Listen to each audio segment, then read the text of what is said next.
Excellent Père de grâce, merci. Merci pour ta fidélité, tes bienfaits. Merci pour ton grand amour. Merci pour ta compassion. Merci pour ta grâce suffisante. Nous sommes là ce matin-là, allant vers la fin de l'année 2017. Père, nous te rendons grâce parce que tu as posé ta bonne main sur tes enfants, ceux qui sont ici comme ceux qui sont au niveau virtuel. Que ta grâce soit sur chacun d'entre eux, renouvelle et bénis, et donne-nous encore de nous rappeler de ce que tu nous veux que nous fassions, afin que la gloire revienne à toi. Merci Père, c'est au nom de Jésus. Amen. Amen. Amen. Amen. Voilà, bien-aimés frères et sœurs, nous rendons grâce à Dieu ce matin. Nous le louons pour ses merveilles et sa grâce surabondante. Il est le Dieu en qui il n'y a aucune ombre de variation. Et c'est pourquoi nous voulons aller en cette presque fin d'année, nous voulons aller pour revoir donc notre thème, puisque nous avons arrêté le dernier enseignement sur la foi en fin novembre.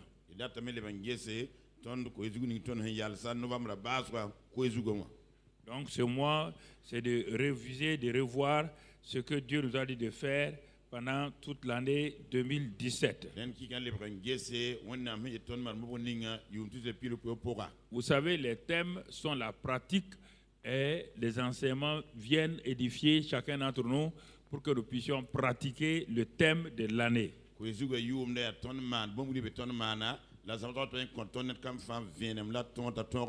Alors, lorsque le thème est donné, ce n'est pas le thème qui est prêché seulement. Le thème doit être pratiqué.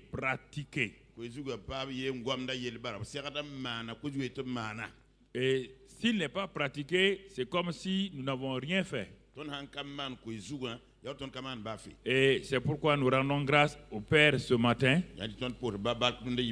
parce que plusieurs personnes ont pratiqué le thème de l'année, individuellement comme collectivement.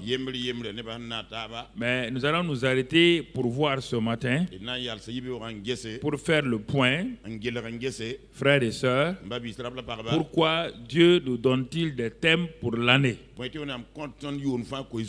Et pourquoi Dieu nous a donné ces ordres dans la Bible. Parce que très souvent, nous sommes devenus chrétiens à cause d'un problème que nous avons. À cause de ce problème-là, nous croyons que toute la vie chrétienne, c'est pour résoudre des problèmes. Il n'y a rien de plus dangereux que lorsque quelqu'un croit cela. Dieu n'a pas envoyé son Fils sur la terre pour résoudre les problèmes. Dieu a envoyé son Fils sur la terre pour ramener le royaume à lui.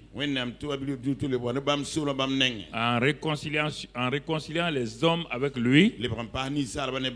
Et quand il les a réconciliés avec lui, il leur a dit ce que je voulais qu'Adam fasse. Maintenant que vous avez été réconciliés, alors faites-le, pratiquez-le. Au moment où vous le pratiquez, Dieu aussi se réjouit de faire quelque chose pour vous. Mais comme nous ne savons pas ces choses-là, Dieu est obligé de passer par certains éléments pour nous attirer à lui. Dans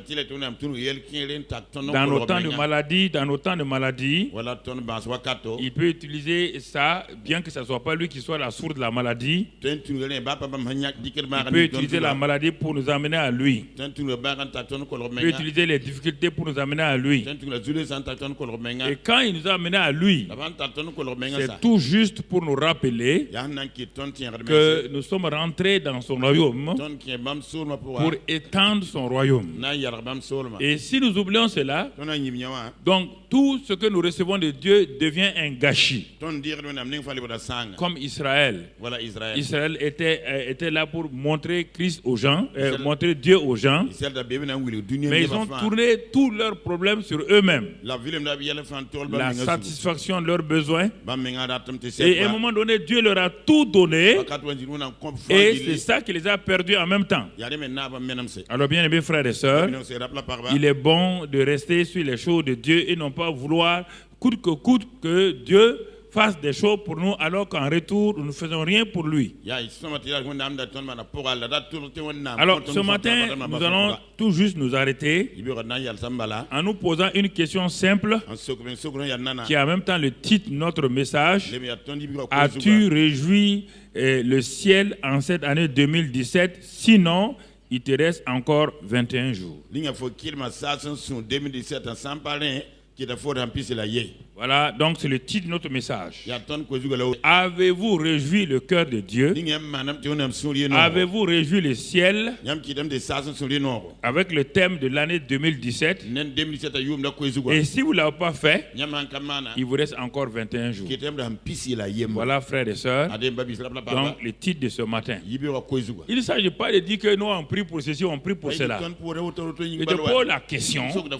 Jésus est venu pour quoi? Il dit qu'il est venu faire la volonté de son Père. Et la volonté de son Père, c'est qu'il sauve, que tous ceux qui sont perdus, il les amène à son Père. Alors, si le Fils, lui-même est venu uniquement pour ça, il priait. Sa prière était toujours dans la direction pour sauver les âmes. Il jeûnait. Seule chose, objectif, pour sauver les gens. Il allait de village en village. Il faisait beaucoup de choses. Seul but, de sauver les perdus, car il est dans Jean 6. Je suis descendu sur la terre.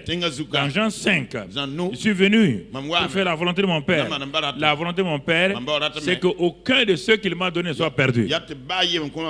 Il t'utilise comme un simple instrument. Jésus n'est pas venu pour faire de toi directeur général ou ministre. Il n'est pas venu pour faire de toi un pasteur ou un évangéliste. Non. Jésus est venu. Il est venu pour te montrer ce que le Père veut. Ce que lui-même l'a fait. Il avait tout. Il n'a jamais manqué de quelque chose. Alors, frères et sœurs, si nous oublions cela, nous avons des difficultés. Les disciples ont fait la volonté du Père. Et ils n'ont manqué de rien. Rien. Vous n'avez jamais vu un disciple priant pour avoir un vêtement. Jésus leur a dit clairement que si vous avez tout quitté, si c'est vrai, vous devez quitter vos pères, vous devez quitter vos maisons, vous devez quitter vos frères, vous devez quitter vos biens. Il dit, sur cette terre-là, vous aurez 100 fois plus. Vous aurez des maisons, vous aurez tout, et en même temps avec des épreuves. Donc, ça veut dire que si on fait la volonté de Dieu, on n'a pas besoin de mon frère de se préoccuper par des prières pour nous-mêmes. Faisons ça seulement. Les gens ne comprennent pas. Chaque fois qu'on dit ça, il y a des gens qui sont... On va prier. Prier. Vous priez pour quel but? Quel est le but de votre prière? Quel est le but de votre prière? Jésus a dit de prier. Si on ne prie pas, la tentation. Oui, d'accord. Quand tu vas échapper à la tentation, c'est pour quel but? C'est toujours pour aller évangéliser. C'est pour aller témoigner. C'est pour aller gagner des âmes. Ah, nous on prie pour telle chose, d'accord. Il n'y a pas de problème. Mais votre prière là, quel est le but final? Voici quelqu'un qui a quitté le ciel. Il a laissé le ciel. Il n'était pas un homme. Écoutez-moi, il n'était pas un homme. Il est devenu homme. Il s'est limité lui-même. On dit qu'il s'est dépouillé lui-même de sa puissance divine. Il s'est dépouillé de tous ses trésors pour venir faire quoi? Pour devenir un homme.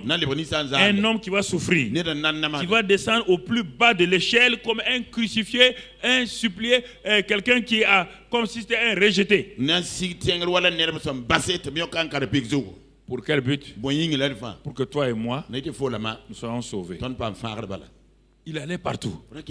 Il jeûnait dans un seul but. Que toi et moi, nous soyons sauvés. Il priait dans un seul but. Que toi et moi, nous soyons sauvés. Pendant les 3 ans et demi là, vous n'avez jamais vu Jésus prier pour lui-même. Jamais. Vous n'avez jamais vu Paul prier pour lui-même. Vous n'avez jamais vu Pierre prier pour lui-même. Chacun priait pour que le but de Dieu soit accompli sur la terre. Cela veut dire que tout message que nous prêchons, si le message n'a pas pour but que le royaume de Dieu soit manifesté, si le message c'est pour que les gens aient des révélations, des secrets simplement, tu es en train de les séduire. Le but final de tout, c'est d'amener les gens à les encourager, à les amener à voir la révélation qu'il y a des perdus encore dans ce monde et qui n'ont pas à croiser les bras. Mon frère, ma soeur, si l'église de Christ aujourd'hui avait fait ce que Dieu avait dit de faire, alors le monde serait, il y a longtemps, le monde serait sauvé. Mais regardez, tant d'églises, tout le monde a sa révélation, mais personne ne veut aller évangéliser. Et ce qui fait que les dons que nous avons sont gâchés. Les révélations que nous avons sont empoisonnées. Les biens que nous avons ne nous servent pas. Pourquoi? Nous avons pensé qu'ayant échoué à l'école pour certains, d'autres n'ayant pas eu du travail, d'autres étant malades, d'autres étant dans l'injustice, qu'en priant, Dieu va nous donner. Il nous donne. Et c'est pourquoi il vous a donné beaucoup de choses. Si vous regardez, il vous a donné la bonne santé, il vous a donné des enfants, vous avez besoin d'enfants, vous avez donné un enfant, et vous avez besoin de travail, vous avez besoin de choses, vous avez donné la vie éternelle. C'est pourquoi, quel est votre but? Vous êtes assis là, quel est votre but ce matin? Vous qui nous regardez à la télévision, quel est votre but? Tout message qui ne pointe pas sur l'évangélisation, tout message qui n'envoie pas la mission, tout message qui n'amène pas au salut des âmes est un message inachevé, est un message qui n'a pas de valeur au ciel. Car le Fils, son dernier message, son premier message, répentez-vous, le royaume des cieux est là. Dernier message, allez, amenez les gens à moi. Voilà les 2 messages principaux de Jésus. Mon frère, ma soeur, c'est important que nous comprenions. Si nous ne comprenons pas ça, nous allons nous tromper nous-mêmes. On vient à l'église, on dit on n'a pas prié pour nous aujourd'hui. L'église n'est pas là pour prier pour toi. On dit prie pour toi-même. Si quelqu'un a des souffrances, qu'il prie pour lui-même. On n'a pas dit que l'église est là pour prier pour les gens. C'est pourquoi, frères et sœurs, beaucoup de gens souffrent. Il est important ce matin que nous comprenons tout. Tout. Ce que Jésus est venu faire, son premier message, c'était le royaume. Amener le royaume. Dernier message, toujours, allez, amener les gens vers le royaume. L'alpha de son message, le royaume. L'oméga de son message, le royaume. Alors, mon frère, ma soeur, c'est important que nous comprenions toutes ces vérités. Alors, regardons dans Acte 1, verset 8. Acte 1, verset 8. Acte 1, verset 8. Et regardons ce que la parole de Dieu nous dit. Qu'est-ce que la parole de Dieu nous dit? Mais vous recevrez une puissance. Le Saint-Esprit survenant sur vous. Et vous serez mes témoins. On va prendre cette expression sûrement. Et vous serez mes témoins. Et vous serez mes témoins. Alors, mon frère, regardez, Jésus est prêt pour partir. Il est prêt pour être enlevé. Lui aussi, à son enlèvement, il est là. Il a enseigné pendant 40 jours. Les dernières paroles qu'il va garder, mon frère, ma soeur, il dit, vous serez mes témoins. Ah, donc, qu'est-ce que Dieu veut de moi? Tout ce qu'il a fait là, tout ce qu'il a exercé là, c'est pourquoi je sois simplement son témoin. Ah, voici tout. Je sois son témoin. Son témoin. Ah. Mais Seigneur, il n'y a rien d'autre. Il dit non, non. On ne doit rien faire. Il dit non, non. Vous devez être mes témoins. Témoin par votre vie, la vie que vous menez, témoin pour amener les gens à moi par vos paroles. Les deux aspects du témoignage. Est-ce que ta vie est comme ça? Est-ce que ta vie est comme ça? Est-ce que par le témoignage de ta vie, pourquoi tu n'oses pas parler? Parce que le témoignage de ta vie est médiocre. Comment vas-tu ouvrir ta bouche pour dire aux gens de venir à Jésus qui sauve, qui libère, qui sanctifie, alors que toi tu n'es pas sanctifié, tu ne vis pas dans la vérité, tu mens et tu diffames les gens. Qui est bête pour suivre quelqu'un qui ne fait pas ce qu'il dit? Est-ce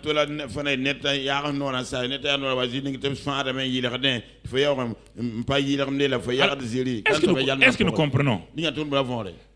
Le christianisme, c'est pourquoi les gens ne comprennent pas. Les gens s'agitent à gauche, à droite. Les gens parlent à gauche, à droite. Ils n'ont pas compris l'essence du christianisme. Vous serez mes témoins. Le reste n'est pas important. Sois témoin de Jésus.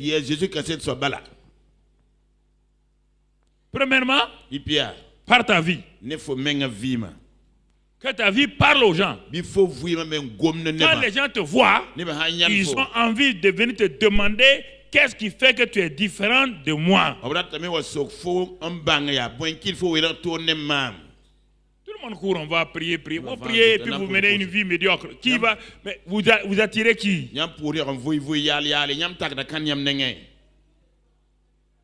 Et vous croyez ça qui plaît à Dieu? Vous croyez que c'est pour ça que Jésus nous a sauvés?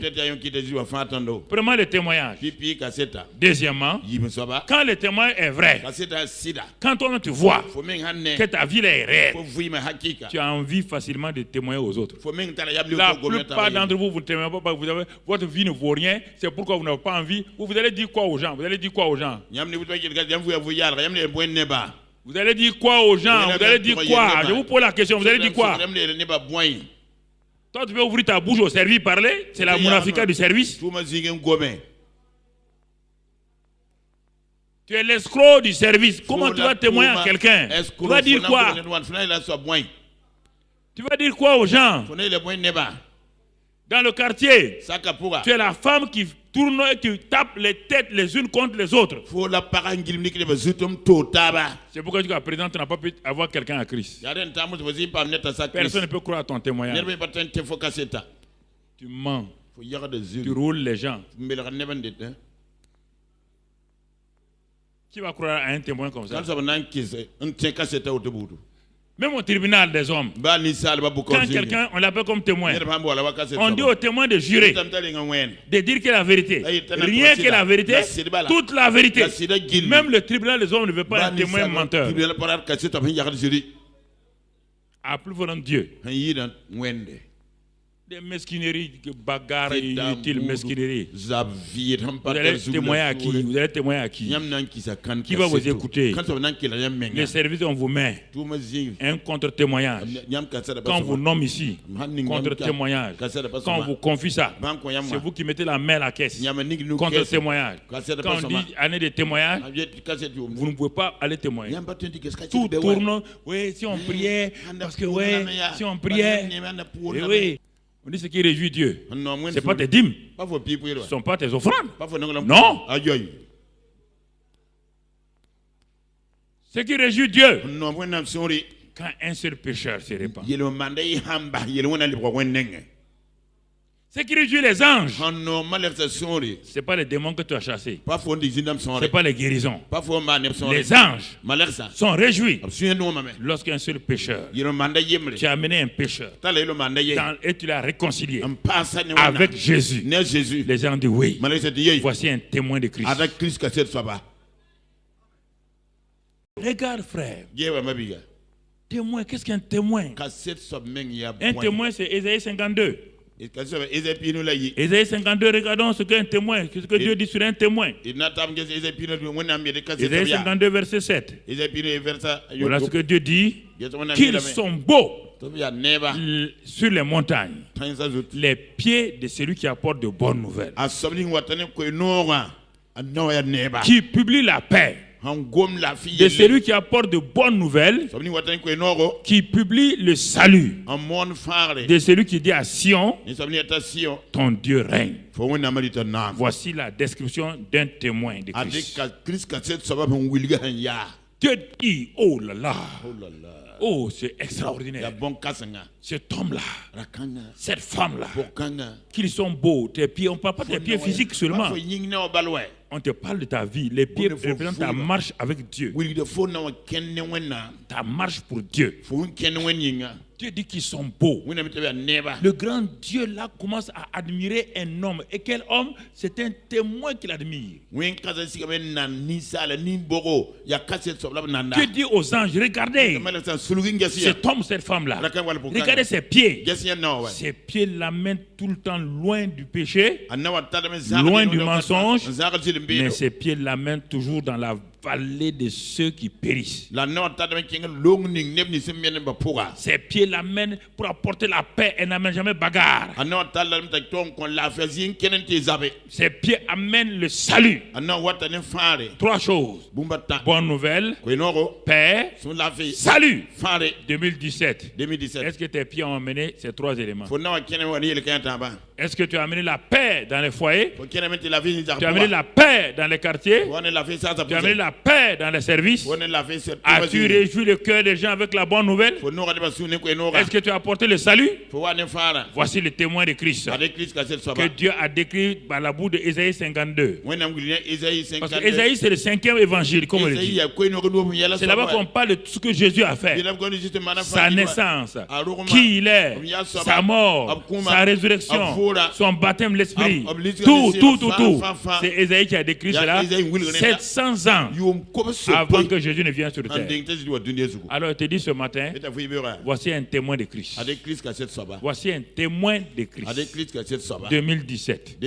En quoi tes pieds ont apporté de bonnes nouvelles à ceux qui étaient pauvres, aux malheureux, aux misérables? En quoi tu as visité les prisonniers et les malades? En quoi tu as habillé ceux qui sont nus, ceux qui ont faim et soif? En quoi? Ça c'est la partie bonne nouvelle. En quoi tu as réconcilié les gens dans la paix? En quoi tu as mis les gens au salut? Ces trois domaines sont les domaines du témoin. Regarde ta vie, bilan, regarde, fais le bilan. Bilan 0. Regarde le bilan. Misérable bilan. Un bilan misérable. Tu n'as pas amené le salut aux gens. Tu n'as pas apporté la paix aux autres. Et tu n'as pas apporté la bonne nouvelle. Et tu es quelle sorte de chrétien? Misérable. Bilan. Un bilan négatif. Et tu vas 21 jours. Et tu vas te tenir là le 31. Tu vas dire à Dieu, voici mes vœux pour 2018. Tu vas oser écrire sur des bouts de papier. 2018. Seigneur, augmente mon salaire. 2018. Guéris-moi. 2018. Donne-moi un enfant. Et en 2017, tu n'as pas réjoui le cœur de Dieu. Alors mon frère, regarde. Regardez votre misère. Fonctionnaires internationaux. Mais dans le royaume des cieux, vous êtes derniers. Mon frère, ma soeur, ce matin, je vais vous parler du cœur de Dieu. Le cœur de Dieu parle à travers ma bouche.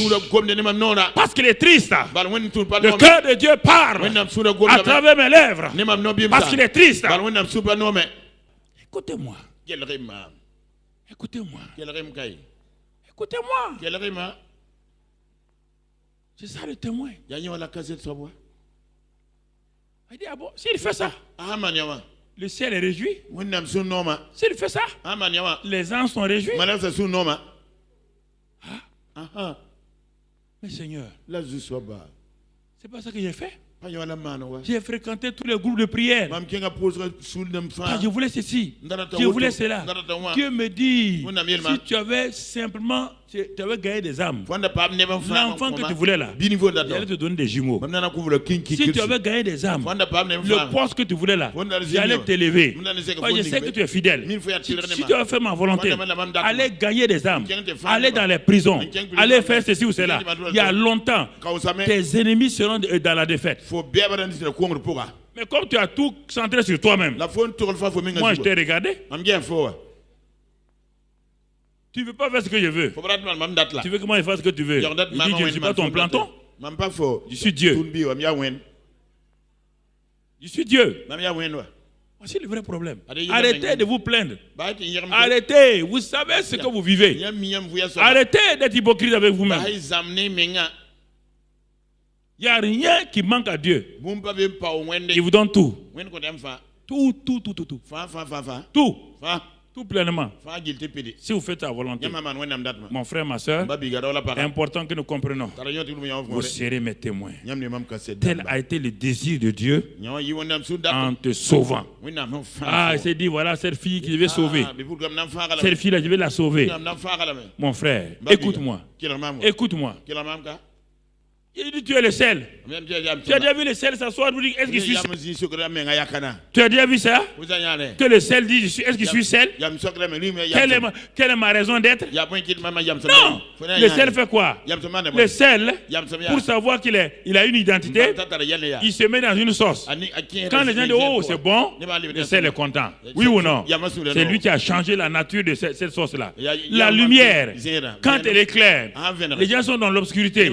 Quand la lumière vient, oh, tout le monde dit la lumière est venue. Alors la lumière c'est, quelle est son identité? Pas besoin de prier pour ton identité. Jésus a déjà déclaré, si tu es chrétien, tu es sel et tu es lumière. Ça suffit largement. Assaisonne la vie des gens et tu verras que tu es important. Assaisonne la vie des gens. Vous allez jeûner, prier pour savoir quelle est ton identité. Assaisonne. On saura si tu es du sel ou du sucre blanc. La seule différence entre le sucre blanc et le sel, les grains de sel, c'est quand tu mets dans la sauce. Mets dans un environnement. Et goûte ça. Tu sauras que ça c'est du sel. Donc si tu donnes ta vie aux gens, si tu parles aux gens, les gens vont te dire, tu es une fille excellente, un garçon excellent, il y a quelque chose en toi. Mais toi tu veux t'asseoir. Donne-moi une identité, donne-moi une vie, donne-moi une valeur, donne-moi ceci ou cela. Si tu te donnes, qui le saura? Le sel ne plaide pas pour lui-même. Le sel manifeste sa nature.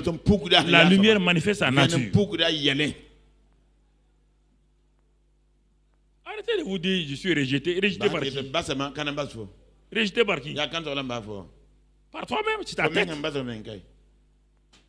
Dieu t'aime. Le plus grand t'aime. Tous les autres là c'est zéro. Quand Dieu m'aime là, tu n'as qu'à me haïr, c'est pas un problème. Mais ta haine va me faire quoi? Non. Il y a des choses que vous ne comprenez pas. Ta haine peut me faire quoi? Le grand Dieu là même, il dit je t'aime. J'ai prouvé mon amour envers toi. Voilà la preuve. C'est la mort de Jésus. Ça me suffit largement.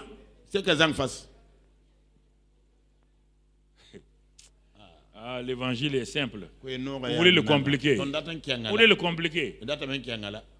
Mon frère, ma soeur, c'est pourquoi Paul dit, quand ce bandit, cet escroc, cet ennemi a rencontré Jésus, quand il l'a rencontré, Dieu dit, pourquoi je t'ai rencontré? Voilà pourquoi je t'ai rencontré. Paul dit de sa propre bouche. Il détaille pourquoi Dieu l'a sauvé. Dans Acte 26, il dit ça clairement. Si tu n'as pas compris encore, je vais te dire pourquoi tu es sauvé. Acte 26. Voici pourquoi Dieu a sorti ce violent, ce meurtrier de sa situation pour faire de lui quoi? Regarde bien Acte 26, verset 15. C'est son témoignage ici. Sur la route de Damas, et quand il a rencontré Jésus, il dit, j'ai répondu, qui es-tu, Seigneur? Et le Seigneur dit, je suis Jésus que tu persécutes. Regarde la suite, mais lève-toi. Regardez bien. Lève-toi et tiens-toi sur tes pieds. Voici pourquoi nous sommes sauvés. Lève-toi, tu as fini, c'est fini. Je t'ai enlevé de ta misère, je t'ai enlevé de ta détresse, je t'ai sauvé. C'est pour faire quoi? C'est pour te lever, te tenir droit sur tes pieds, car je te suis apparu pour t'établir ministre. Ministre veut dire quoi? Serviteur. Serviteur ne veut pas dire pasteur, hein? Serviteur, c'est quelqu'un qui sert les autres. Et témoin des choses que tu as vues et de celles pour lesquelles je t'apparaîtrai. Et la suite, regarde maintenant, je t'ai choisi. Vous n'êtes pas content de ça. Dieu dit qu'il vous a choisi, vous êtes le choix de Dieu. Comment quelqu'un peut savoir qu'il est le choix de Dieu et puis être misérable? Je ne comprends pas ça. Ça me met en courroux. Un choix, toi. Tu es le choix. Tu pleurais pourquoi?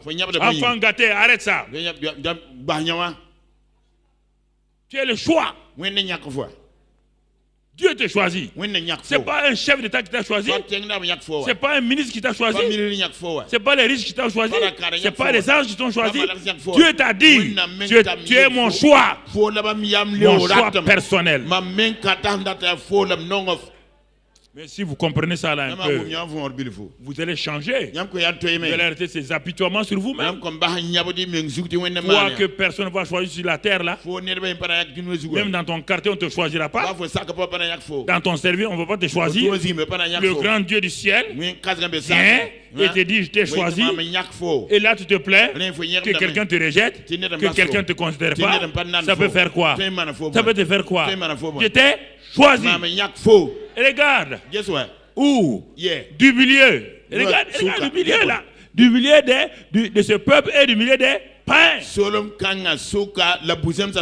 Il y a 7 milliards d'hommes. Tu es un choix parmi 7 milliards. Dieu dit qu'il t'a choisi. Tu es le choix de Dieu.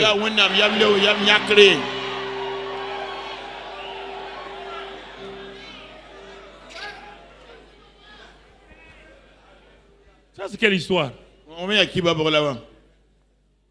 Tu es choisi du milieu des païens et de ce peuple. Tu es un choix. Dis à son voisin, tu es le choix de Dieu. Que Satan veut ou pas, tu es le choix de Dieu. Dieu m'a choisi. Amen. Amen. Assois-toi. Assois-toi. Jusqu'à quand? Jusqu'à quand allez-vous accepter ce que Dieu dit de vous? Même si le pasteur ne te choisit pas, c'est un problème. Hein? Tu es le choix de qui? Ça ne te suffit pas?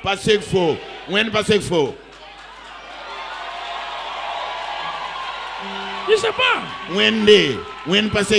Je ne sais pas pourquoi. Non, mais je ne sais pas pourquoi.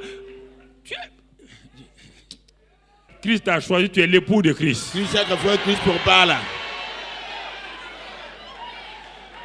Est-ce qu'on a besoin de quelqu'un d'autre? Il a enlevé tes vêtements sales par son sang. Il t'a habillé par le vêtement de justice. Et maintenant, il te fait asseoir sur le trône à sa droite pour que tu règnes avec lui. Et tu n'es pas content de ça. Tu veux devenir seulement.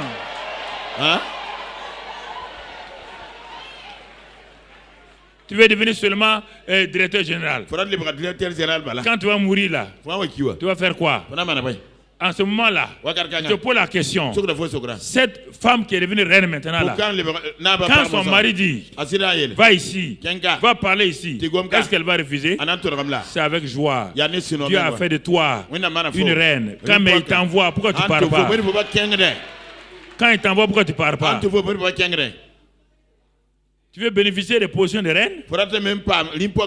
Mardochée a dit à sa nièce, Esther, tu es reine, hein? Non, ce n'est pas pour être reine. C'est pour ce temps-là. Dieu t'a élevé pour ce temps-là. Dieu t'a élevé pour ce temps-là. Pour que tu sauves ton peuple. Que tu sauves les perdus. Sauve ceux qui sont en danger. Dieu t'a élevé pour ça. Dieu t'a élevé directeur général. Dieu t'a élevé colonel. Dieu t'a élevé tout pour un seul but. Que les militaires soient sauvés. Les DG soient sauvés. Les informaticiens soient sauvés. Les infirmiers soient sauvés. Tout le monde soit sauvé. Dieu t'a élevé pour ça. Mais toi, tu te bats dans ton travail. Et tu dis tu es ceci ou cela. C'est ça le problème. Il reste 21 jours. Montre que tu es réellement une reine. Montre réellement que tu es l'épouse. Et que tu élèves le nom de ton mari. On dit la femme vertueuse, à cause d'elle, son mari est reconnu à la place. En tant qu'époux de Christ, à cause de nous, on doit reconnaître notre excellent époux, donc Christ, partout. On doit parler de lui partout. Je suis madame un tel. C'est ça que les femmes font. Je suis madame un tel. Elles défendent le nom de leur mari. Alors pourquoi tu as peur de défendre? Tu as honte de Christ? Tu as honte de Christ. Tu as honte de dire que tu es une épouse de Christ et que tu es sauvé par Christ, disciple de Christ. Ah oui, c'est facile de dire, je suis dans l'église de Papa Karambini. Papa Karambini ne t'a pas sauvé. Il n'est pas mort pour toi. Et le courage de dire que tu es un enfant de Christ. Et le courage de dire que tu es un disciple de Christ. Et le courage de dire que je crois en lui et en lui seul. C'est mon bien-aimé. C'est mon chéri. C'est lui. C'est mon excellent époux. Je l'aime, je l'apprécie. Je l'élève, je l'exalte. Je le glorifie. Je le magnifie. Exalte-le en tout temps. C'est pourquoi on va prendre le cantique des cantiques. Et tu verras là-bas les mots. Le cantique des cantiques. Tu vas voir quels sont les langages que tu dois dire à Christ. Bien mes frères et sœurs, Paul dit, il dit c'est pour ça. Il m'a tiré. Regardez, mais c'est pas fini. Regarde maintenant, il va montrer qui il est. Vers qui je t'envoie. Ah. Il t'a choisi du milieu. Et c'est vers ce même milieu qu'il t'envoie maintenant. Afin que tu leur ouvres les yeux. Voici le témoin encore. Tu leur ouvres les yeux pour qu'ils passent des ténèbres à la lumière et de la puissance de Satan à Dieu, pour qu'ils reçoivent par la foi en moi le pardon des péchés et l'héritage avec les sanctifiés. Verset 19. En conséquence, roi Agrippa, je n'ai point résisté à la vision céleste. Pourquoi vous résistez à la vision céleste? Pourquoi vous résistez à ce que Dieu a dit que vous êtes? Dieu vous a dit que vous êtes mon enfant. Vous êtes mon témoin. Voici votre cahier de charges. Montrez-moi quel est le point que vous avez pratiqué dans le cahier de charges là.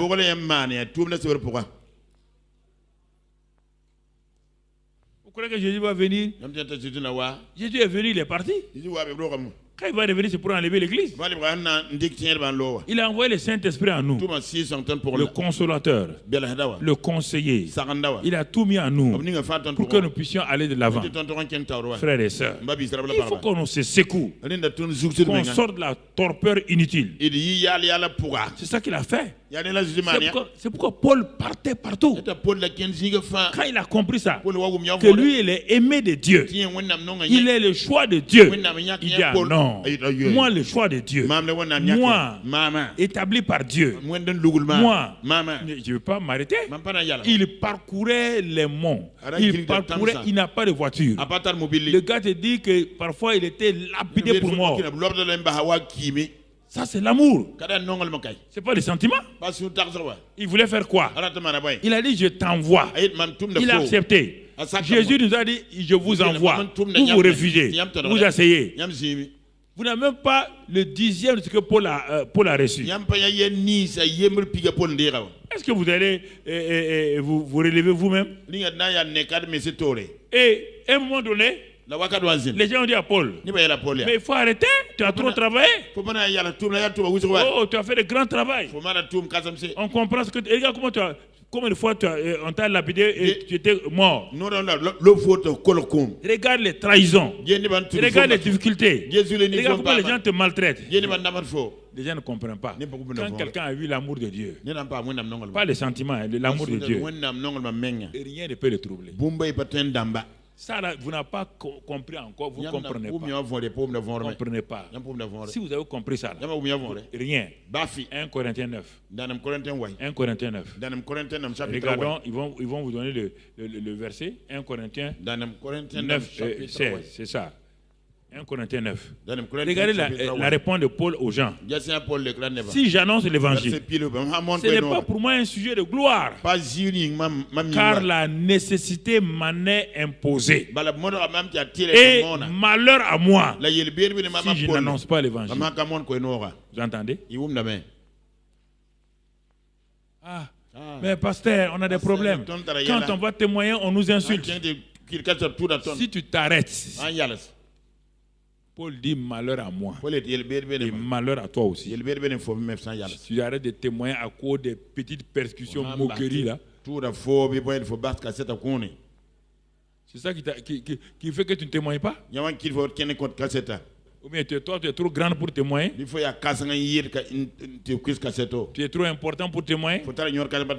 Tu penses que ta position est supérieure? Paul dit malheur à moi si je n'annonce pas l'évangile. Il dit cette décision m'en est imposée. Il n'y a pas de choix dans ça. J'ai été choisi, c'est vrai, pour annoncer l'évangile, pour témoigner. Et c'est cet amour-là qui les gardait. C'est pourquoi il a écrit 1 Corinthiens 13, 4. Il connaît son Dieu. 1 Corinthiens 13, 4. Il dit l'amour fait quoi? L'amour ne fait point de mal. L'amour croit tout. L'amour excuse tout. L'amour, c'est ça. C'est ça. Paul n'était pas dans la dépression. Il comprenait le réel amour. Parfois, les gens sont sauvés par un sentiment. Non, mais je ne comprends pas. L'amour de Dieu. Jésus est sur la croix, un homme, il souffre avec des clous dans ses mains. Il dit, Père, pardonne-leur. Toi,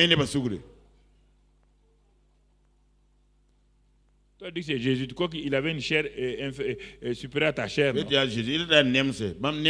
sang ne coulait pas. Il n'a pas de douleur. Mais tu penses que Jésus était quoi? Un super homme? On dit un homme de la même nature que toi. Il s'est dépouillé, il est devenu un homme comme toi. Il est descendu. Il avait les mêmes douleurs. Quand on l'insultait, il sentait les mêmes choses. Quand on l'accusait, qui est ton père? Non, tu es sans père toi. Tu es sans père. Tu ne peux pas nous flatter ici là. On l'insultait comme ça. Tu t'imagines? Oser dire aux filles de Dieu qu'il est un bâtard. Est-ce que tu l'as vu réagir? On lui dit, mais toi tu es Belzébul, tu es un sorcier toi. Tu l'as vu réagir? Pourquoi vous êtes sentimentaliste comme ça là? On vous dit une petite chose. Il y a quoi là-dedans? Il y a quoi là-dedans?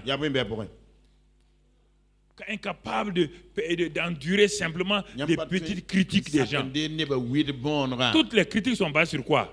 Soit l'ignorance ou la jalousie. Les hommes sont... Ok. Mais vous vous plaignez. Paul était comme ça. On a dit non, est-ce qu'il est apôtre même? Un gars qui vient d'arriver comme ça. Un gars qui a persécuté Jésus même. C'est un faux apôtre. Mais Paul dit, par la grâce de Dieu, j'ai travaillé plus que tous. Et c'est pourquoi, dans la Bible, aucun Aucun n'a dit j'ai achevé la course et la couronne m'est réservée.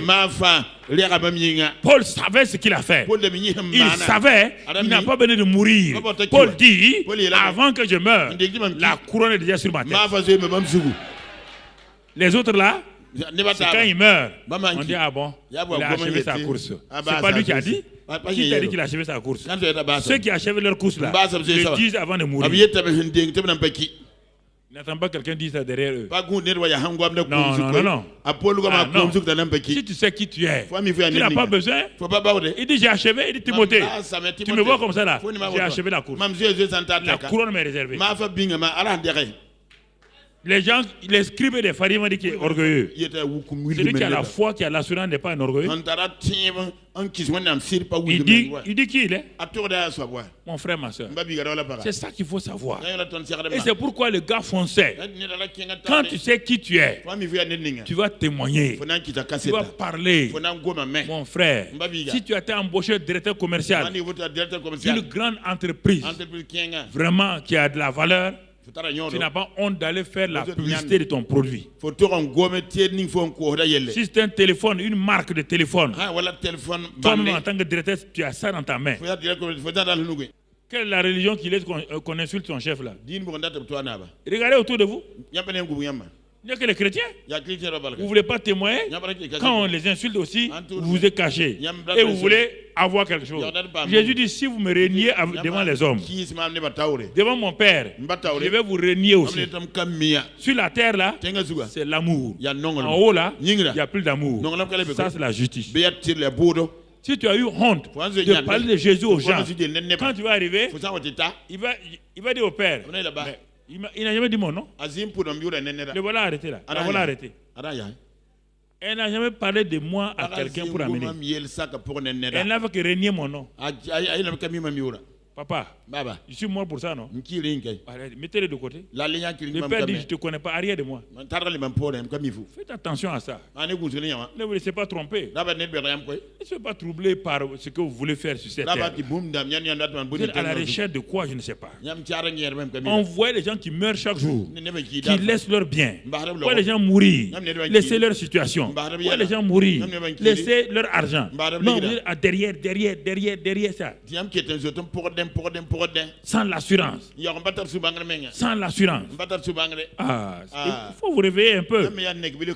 Le témoin, quelle garantie il a? Le Père est toujours avec lui. 28, Matthieu 28, verset 19. Quand vous êtes témoin de Christ, regardez la garantie. Allez, faites de toutes les nations des disciples, les baptisons au nom du Père, du Fils, du Saint-Esprit, et enseignez-leur à observer tout ce que je vous ai prescrit. Et voici, je suis avec vous tous les jours jusqu'à la fin du monde. Je vais vous donner quelque chose ici que vous comprenez. Quand les gens disent que Christ en nous, Dieu avec nous là, ça ne marchera pas. Ça va se manifester quand vous partez parler de lui. Christ n'est pas venu en vous pour vous bloquer contre les adversaires, les cailloux des gens.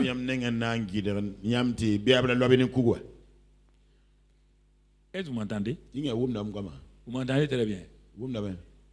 Ah, donc vous croyez, bon, mon ami, prends ma chaise là. Je te fais l'honneur de t'asseoir sur la chaise. Amène ici.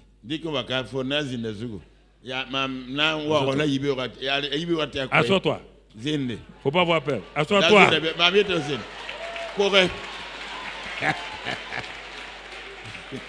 Écoutez-moi. Ça, c'est l'image de Christ en nous, l'espérance de la gloire. La gloire de Dieu est là sur lui. Hein? Mais là, écoutez-moi maintenant. Le Saint-Esprit est en lui. La gloire de Dieu est en lui. Il n'y a aucun problème. Chaque fois que les gens l'attaquent, sans rien faire, Dieu le protège. Mais lui, Dieu le protège tous les jours. Mais il ne fait rien. Il ne fait rien. Il ne fait rien. Ça va continuer? Ça va continuer. Vous croyez que la gloire de Dieu qui est en vous là, ça vous fait asseoir ici? Maintenant, cette gloire et cette présence de Dieu va se manifester quand? Vous allez voir cette gloire-là quand? Quand? Lorsque, malgré cette gloire-là, il s'élève, il va dans la vallée des âmes perdues. Il s'en va pêcher les âmes perdues. Dieu dit, au moment où il est en train de pêcher les âmes perdues, les attaques viennent contre lui. Dieu dit, ne t'inquiète pas, je suis avec toi. Vous comprenez? Je suis avec toi. Hein? Si tes ennemis viennent contre toi par un seul chemin, je les mettrai en fuite. Tes ennemis viendront. Pourquoi? Parce que tu veux retirer leur terrain. Tu veux contrôler leur terrain. Mais si tu t'assois ici, le diable n'enverra jamais des ennemis. Quelqu'un qui est assis ici, Christ en nous, l'espérant de la gloire, celui qui est assis ici, sur le trône de Dieu, Satan ne s'intéresse pas à lui. Laissez-le dormir. Il est inutile. Il ne nous dérange pas. Mais celui qui transporte la présence de Dieu, cette gloire de Dieu là, dans la vallée des perdus, celui qui va arracher les âmes, Satan va le laisser? Non. Comme Satan ne le laisse pas, est-ce que Dieu va le laisser aussi? Dieu va le laisser. Il ne faut pas vous asseoir ici là.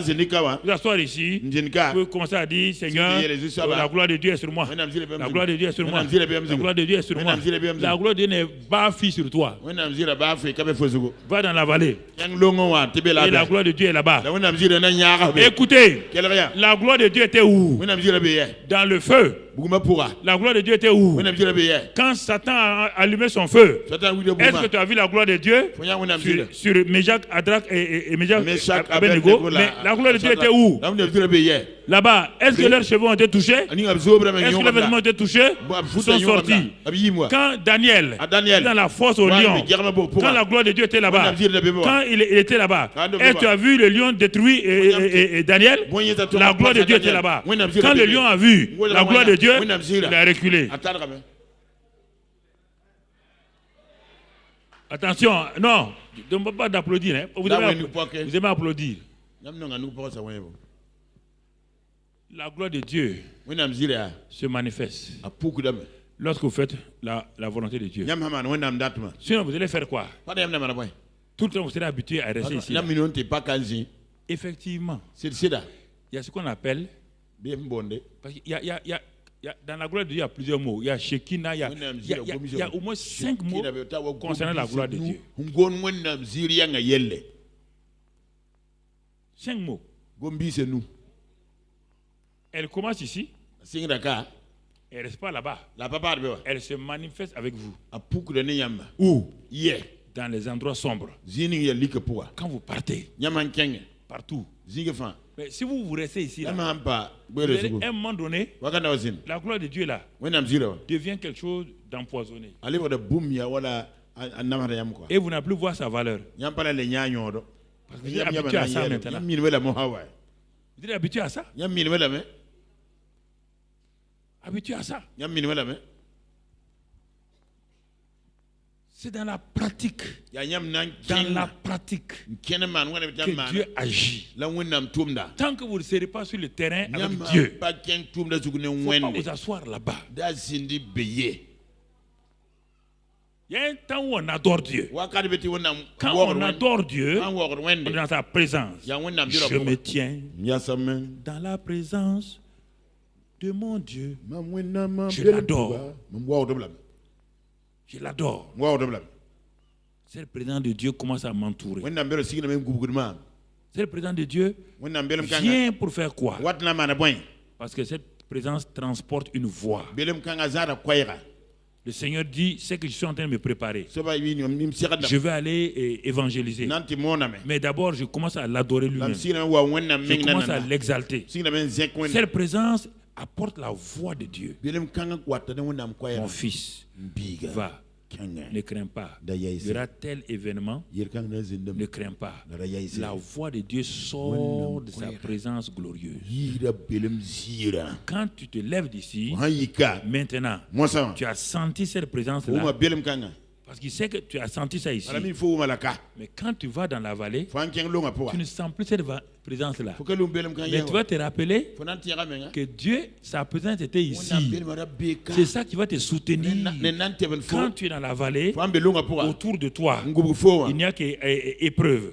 Autour de toi, il y a tout. Tu vas te rappeler de quoi?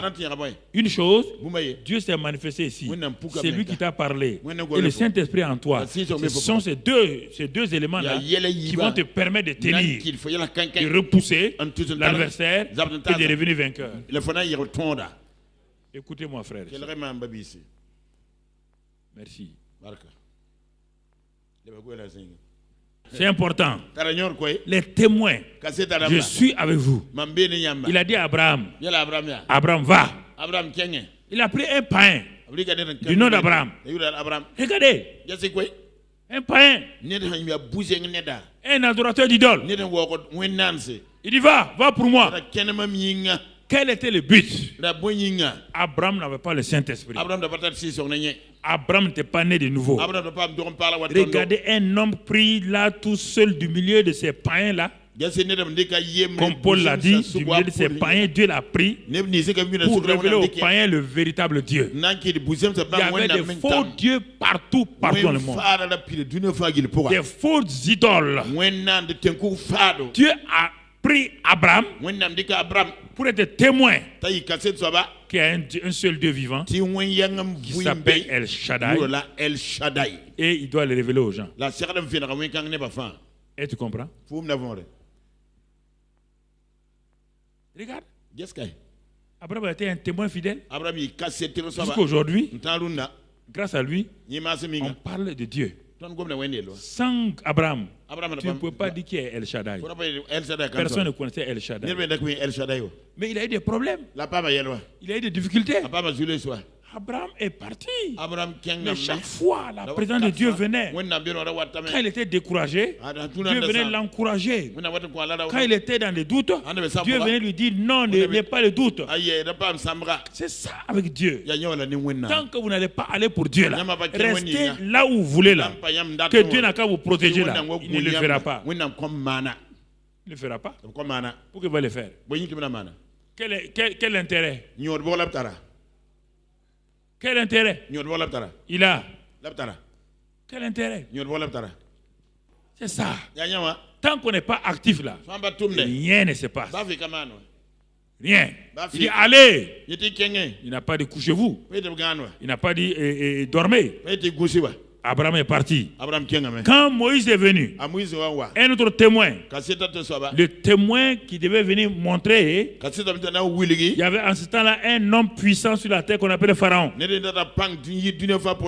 le monde, c'est l'homme qui a la plus grande puissance. Dieu a suscité Moïse. Tu vois?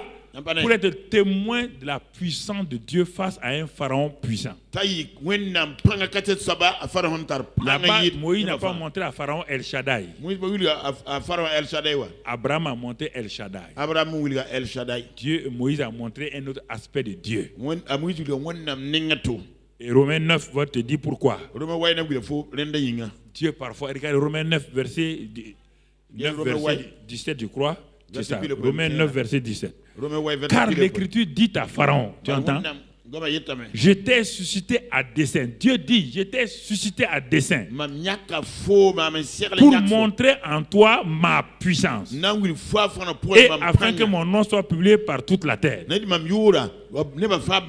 Dieu dit qu'il a suscité, regardez bien, il a suscité Pharaon, il a suscité Moïse.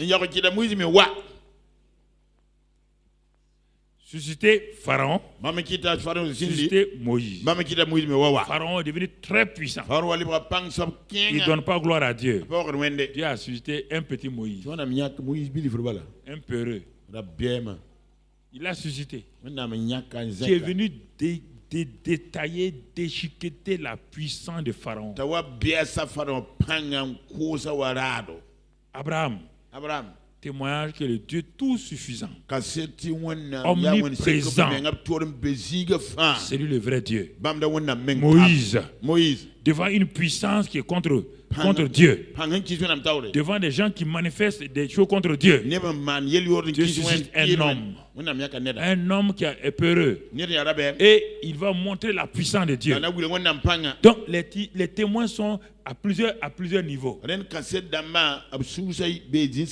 Et encore une fois, il suscite un autre témoin appelé Samson.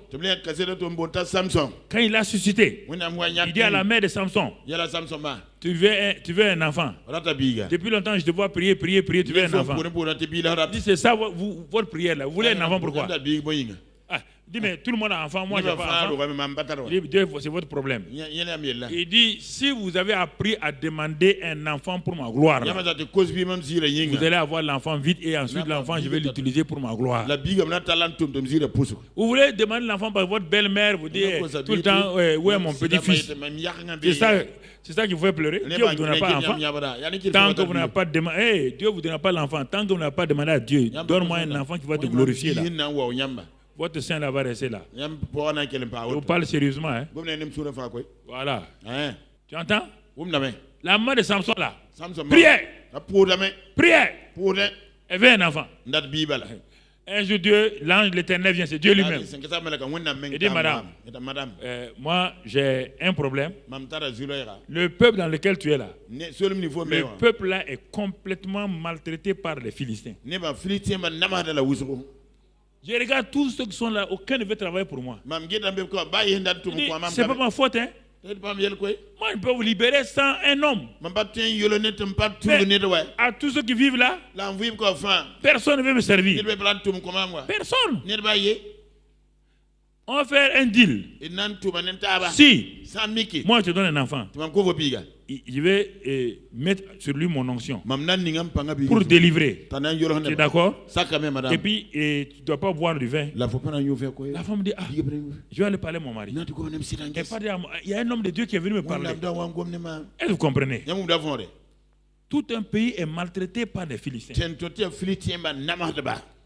Et le nom moderne des Philistins, c'est là. Vous le connaissez très bien. Maltraité. Personne ne veut oser aller être témoin de Dieu. Dieu est obligé d'aller. Bon, en allant prendre un enfant comme ça là. Avant que l'enfant ne grandisse là, il continue à souffrir de la mère de qui? Des Philistins. C'est pourquoi le monde chrétien souffre encore. Quand Samson est devenu grand, il a demandé une femme. Dieu a dit, demande une femme là-bas là. Chez les Philistins là. Ses parents disent, mais pourquoi tu demandes une femme là-bas? Il dit, papa, là, allons-y. Il dit, c'était fait exprès pour provoquer. Il faut qu'il manifeste sa puissance. En allant là-bas, lui il traînait derrière. Il traînait derrière, ses parents étaient là. Et brusquement, un lion surgit. Si Samson était couché à la maison, le lion allait le dévorer.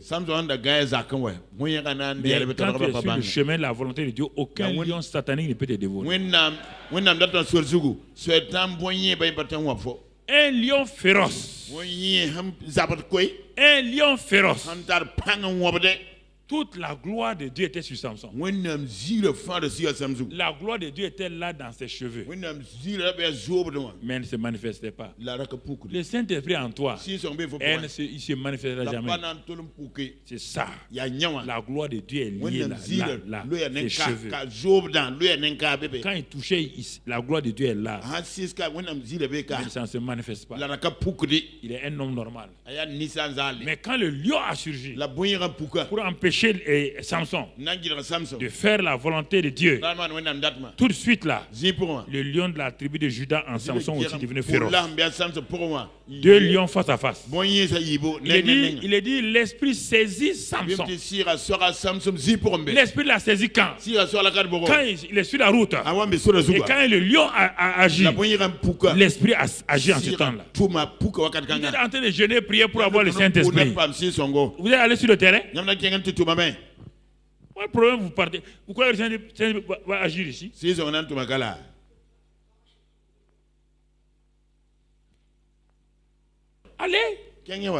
Allez sur le terrain. Vous allez voir que tout lion satanique qui bondit vers vous, le lion de la tribu de Juda va rugir. Mais vous ne verrez jamais la puissance de Dieu tant que vous ne serez pas sur le chemin de témoignage et de l'évangélisation. Tant que vous ne serez pas sur le chemin de l'obéissance, la puissance de Dieu se manifeste. Frères et sœurs, c'est pourquoi nous sortons. Vous voulez voir le Saint-Esprit agir? Allez. Les gens ont dit, mais Samson, on va la voir. On a envoyé des Philistins. 3000. Dès qu'ils sont venus, le Saint-Esprit est venu. Il a pris une mâchoire comme son arme. David, même chose. Tout le monde tremblait. Personne ne veut libérer Israël. Tout le monde tremblait. Quand David est arrivé sur le trône, il s'est entraîné avec le lion et l'ours. Il a apparu sur la scène devant Goliath. Goliath était un peureux, mais il avait un langage mielleux. Il y a beaucoup de peureux comme ça.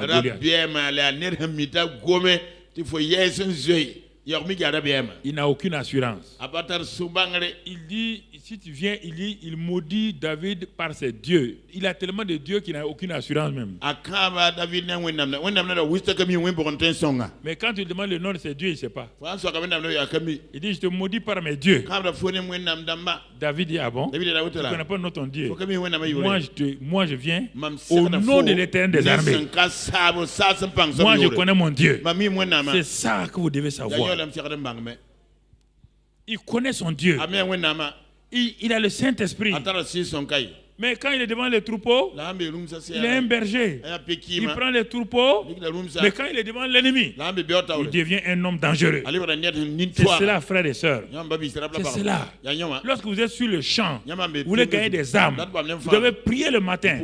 Seigneur, donne-moi aujourd'hui une âme. Dieu va te conduire vers quelqu'un qui a une apparence de géant, de Goliath. N'aie pas peur. Il va utiliser un langage. Dur. Quand j'ai commencé, c'est ça. Au restaurant universitaire, je suis allé voir. Une fois, j'ai parlé à une étudiante là, au restaurant universitaire. Elle m'a repoussé comme ça. Parler mal. Saint-Esprit a dit, n'aie pas peur. Tu es un nouveau converti. N'aie pas peur. Tu n'as pas peur de parler aux gens. Il y va dans sa chambre. Nous, on était dans ce bâtiment-là. Un bâtiment qui était par là, elle était dans un autre bâtiment. Je suis allé frapper à sa porte. Il est toujours en train de pleurer. Il dit, mais pourquoi tu pleures? Il dit, mais ce que tu as dit là, c'est vrai. Donc, apparemment devant tout le monde, elle a joué, elle a dû dans sa chambre, elle est en train de pleurer. N'ayez pas peur de l'apparence de Goliath. Les Goliaths ont eu toujours une apparence comme si des gens forts. C'est pas vrai. Il faut qu'il fasse le dur devant les gens. Il faut qu'il fasse le dur. Il apparaît comme un homme dur, une femme dure. Ce n'est pas vrai. Donc c'est pourquoi les David ont fait leur travail, les Samson ont fait leur travail de témoin, les Moïse, les Abraham, ils ont tous fait leur travail de témoin. Et Dieu nous dit à nous, vous êtes aussi mes témoins. Et il dit, je suis avec vous. Il dit, allez partout. Et c'est pourquoi Jean-Baptiste a dit, dans Matthieu 3:11, il dit, quand il viendra, il va vous baptiser du Saint-Esprit de feu. C'est ce feu. Nous avons plus que les David. Les David avaient seulement l'onction sur eux. Nous sommes bâtis du Saint-Esprit de feu. Et souvent le feu des gens est éteint. Ils ont le baptême du Saint-Esprit, mais qui n'est pas accompagné de feu. C'est pourquoi ils n'arrivent pas à brûler les liens. Ils n'arrivent pas à brûler l'ennemi. Mais regardez Simon. Il a été humilié, maltraité. Mais le jour de la Pentecôte, le Saint-Esprit est descendu. Et le feu est venu. Et le Saint-Esprit est venu. Il était battu du Saint-Esprit de feu.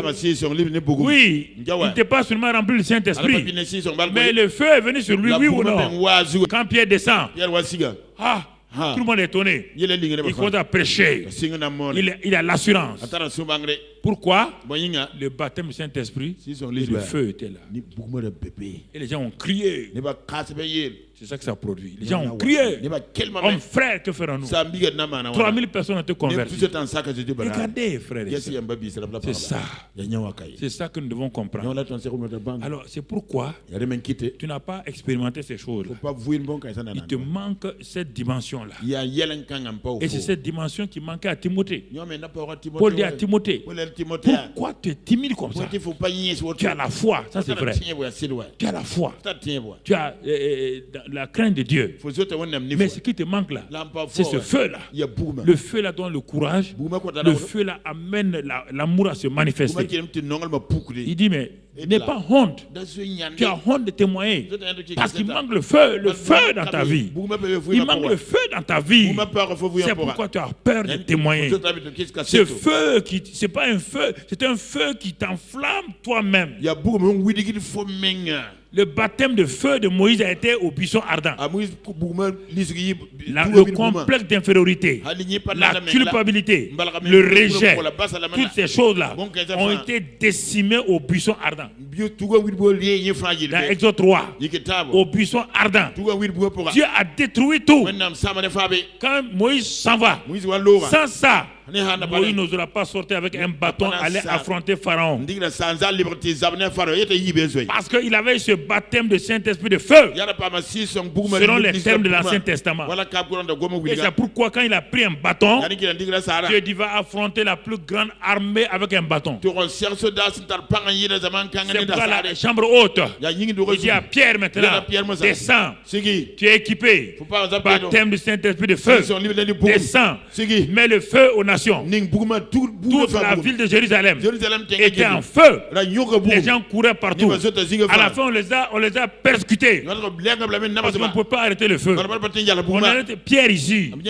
Il envoie là-bas. Il dit, on n'a pas peur. C'est au nom de Christ Jésus que les gens sont sauvés. Quand le feu est là, on n'a pas honte. Quand le feu est là, on n'a pas peur. Quand le feu est là, le feu amène l'amour. Le feu amène le courage. Le feu ranime la foi. Paul dit à Timothée, ranime la flamme.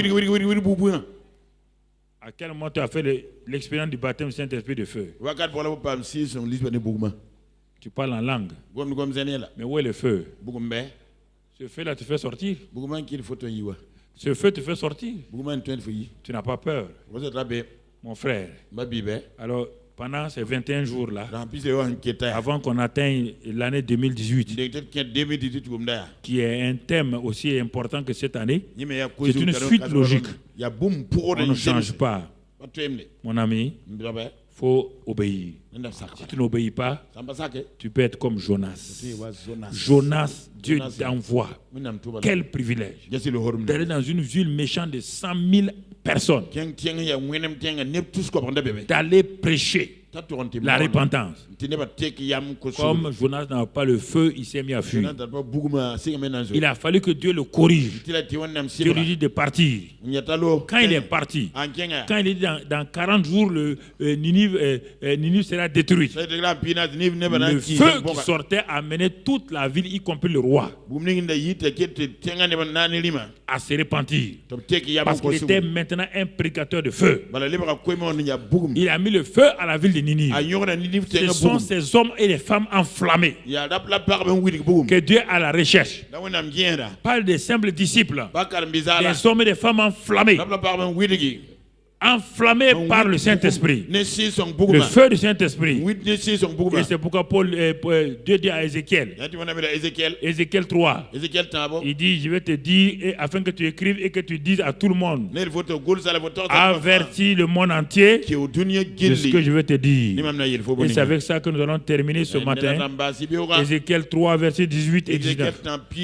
Quand je dirai aux méchants, Dieu dit, quand je dirai aux méchants, les méchants sont les gens de ton quartier, les gens de ton service, tu mourras si tu ne l'avertis pas, si tu ne parles pas pour détourner le méchant de sa mauvaise voie. Et pour lui sauver la vie, ce méchant mourra dans son iniquité. Et là, je te demanderai son sang. Verset 19. Mais si tu avertis le méchant, si tu lui témoignes ton amour, l'amour de Dieu, tu lui dis tout, et qu'il ne se détourne pas de sa méchanceté et de sa mauvaise voie, il mourra dans son iniquité, et toi, tu sauveras ton âme. Et tu as bien compris. Je suis sauvé. Mais tu peux, il dit oui, tu sauveras ton âme. Donc, votre affaire là, mais vous m'avez dit que celui qui croit aujourd'hui, il est sauvé. Oui. Mais ce qui consolide ça, c'est quoi? C'est ça. Tu n'es pas sauvé pour aller au paradis. Tu es sauvé pour la terre d'abord, pour témoigner ce que Dieu fait. On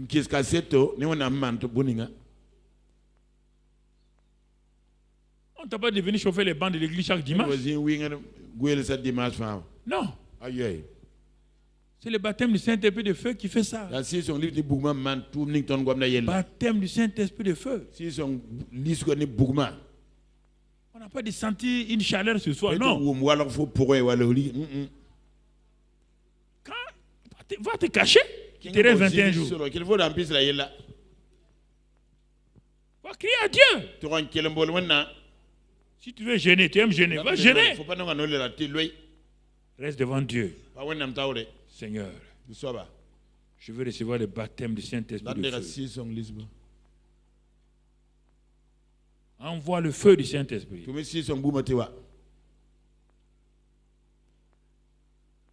Envoie la puissance de ton. Envoie la puissance du Saint-Esprit. Seigneur, réveille-moi. Quand tu fais cette expérience que Jésus appelle, vous recevrez une puissance. Vous ne pouvez pas être témoin sans la puissance. Impossible. C'est pourquoi beaucoup d'entre vous, vous ne pouvez pas être témoin. Grand, ancien comme nouveau. Vous préférez prier. Préférez vous cacher, faire des choses. Mais il n'y a que le baptême du Saint-Esprit de feu qui apporte la puissance. Comme le jour de la Pentecôte. 3000 âmes ont été gagnées. Comme Paul, il a bouleversé le monde. Bouleversé le monde par le baptême du Saint-Esprit et de feu.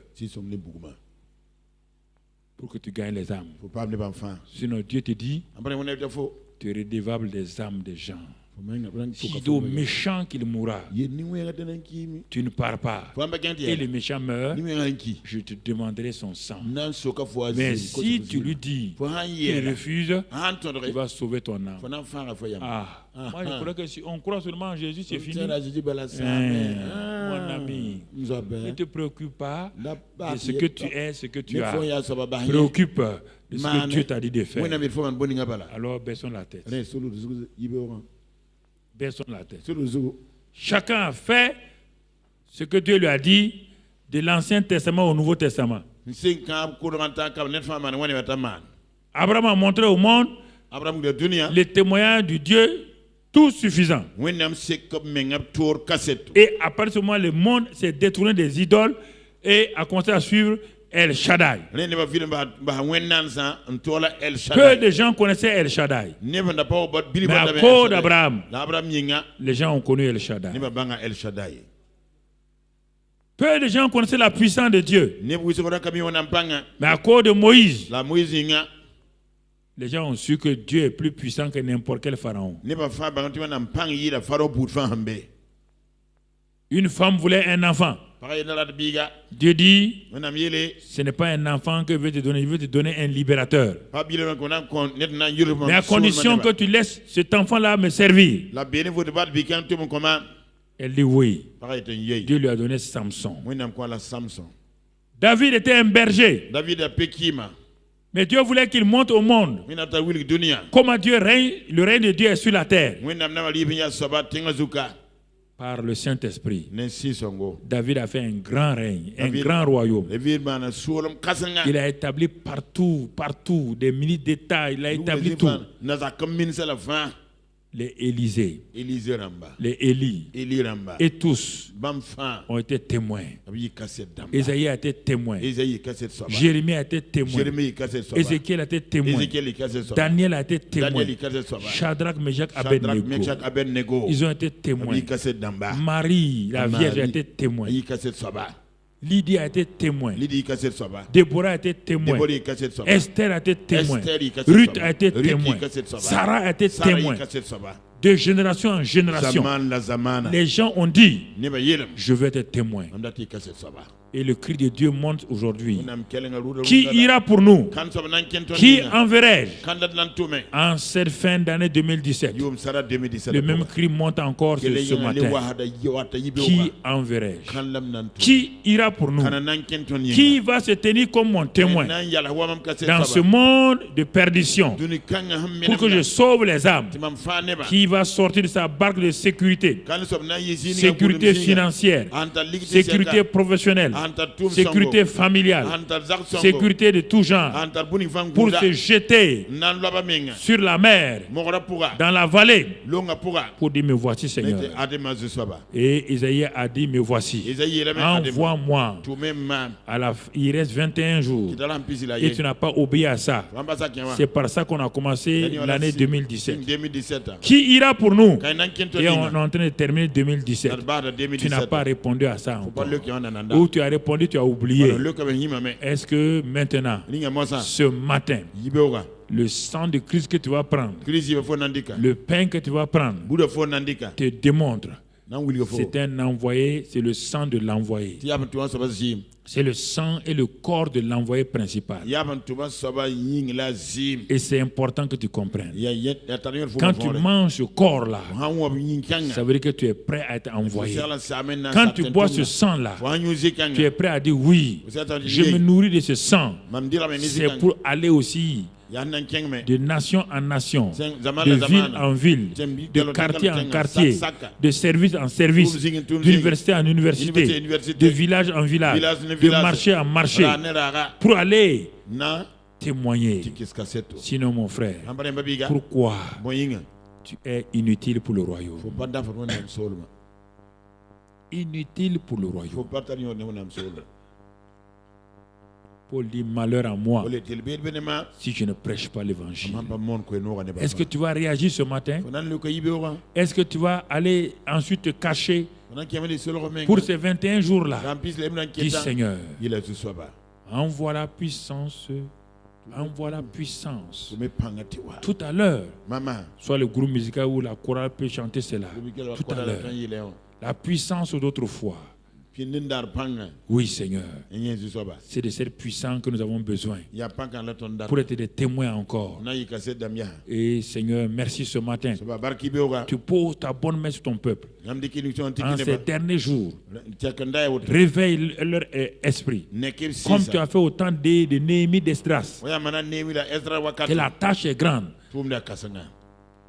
Donne à leurs pieds de sortir, de marcher, de témoigner, donne à leur bouche de s'ouvrir pour raconter la bonne nouvelle de Christ. Oh Seigneur, donne-leur d'aller de lieu en lieu, surtout en cette période de compassion. Donne-leur de voir que les malades les attendent, que les prisonniers les attendent, que les enfants démunis les attendent, que les femmes démunies les attendent, que les veuves et les orphelins les attendent. Donne-leur de comprendre qu'en cette période-là, où Christ, où les gens disent traditionnellement qu'il est venu sur terre, il n'est pas venu pour lui-même, il est venu pour nous. Donne-leur que ce baptême de Saint-Esprit de feu les réveille, qui rentrent dans ta volonté parfaite. Excellent Père, je te remercie ce matin pour cette grâce-là, pour ta bonté, pour ton amour, pour tous tes bienfaits. Au moment où les gens se placent pour la Sainte Seine, Vous qui êtes venus ici ce matin, vous qui n'avez pas encore fait le choix d'accepter Jésus-Christ tout doucement, vous sortez tout doucement, les gens ont la tête baissée. Vous qui êtes venus ici, vous n'avez pas encore choisi de suivre Jésus-Christ.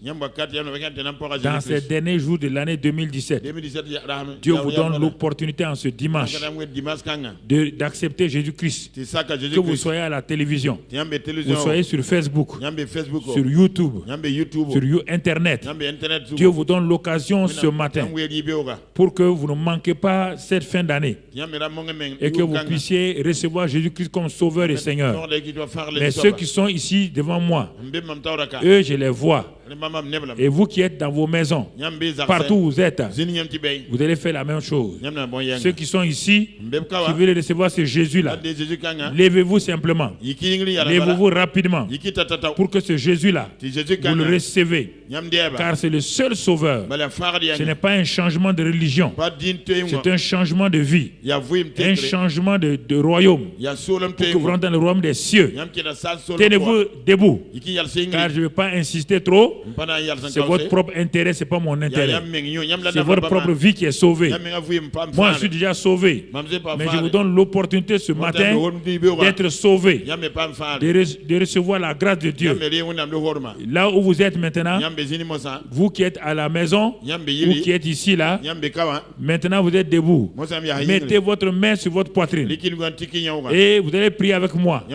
Ceux qui sont au dehors, ceux qui sont à la télévision, ceux qui sont ici, dites avec moi: ô Seigneur Jésus,